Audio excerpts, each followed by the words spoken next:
উল্লাপাড়া শিক্ষানগরের উপকার সাবেক দুর্নীতিপরায়ণ MP M আকবর সাহেব, মাননীয় সভাপতি এবং অন্যান্য মঞ্চে উপবিষ্ট অন্যান্য নেতৃবৃন্দ, আসসালামু আলাইকুম। একটা করে ওহি আসছে আর একটা করে মুখস্থ করছে, তারা মুখস্থ করেছে। ওই সময় কোনো লিখিত কাগজপত্র ছিল না। ওইখান থেকে শুরু হয়ে গেল হাফেজ। এই হাফিজা মাদ্রাসা, এখান থেকে আমাদের হাফেজ তৈরি হবে। আমাদেরকে সহযোগিতা করা উচিত আর্থিকভাবে,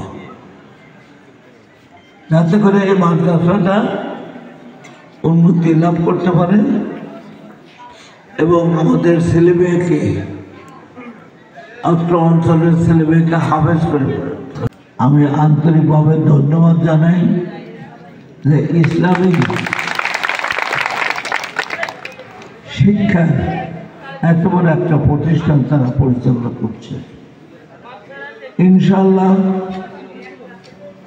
আগামী নির্বাচন আসছে, সেই নির্বাচনে আমাদের বিএনপির দলের থেকে আমাকে প্রার্থী মনোনীত করেছে এবং আমি আগামী নির্বাচনে আপনাদের ভোট প্রত্যাশা করি। এবং এই ভোটটা হবে কিসের? ওখানে থাকবে ধানের শীষ। এই হাফিজা মাদ্রাসা পঞ্চকুচি সকলেরই এটা উন্নয়নের সকলেরই এগিয়ে আসা উচিত।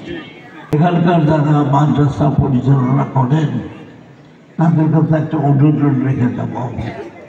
সে অনুরোধটা হলো, এই যে কোরআন শিক্ষা দেন, এটা বাংলাও তাদেরকে শিক্ষা দেন। আল্লাহ কোরআনেই বুঝে দিচ্ছে, আল্লাহ রসুলকে উদ্দেশ্য করে বলেছেন, কোরআন যখন নাযিল করেন, আমি তোমার ভাষায় কোরআন অবতরণ করলাম যাতে তুমি বুঝতে পারো।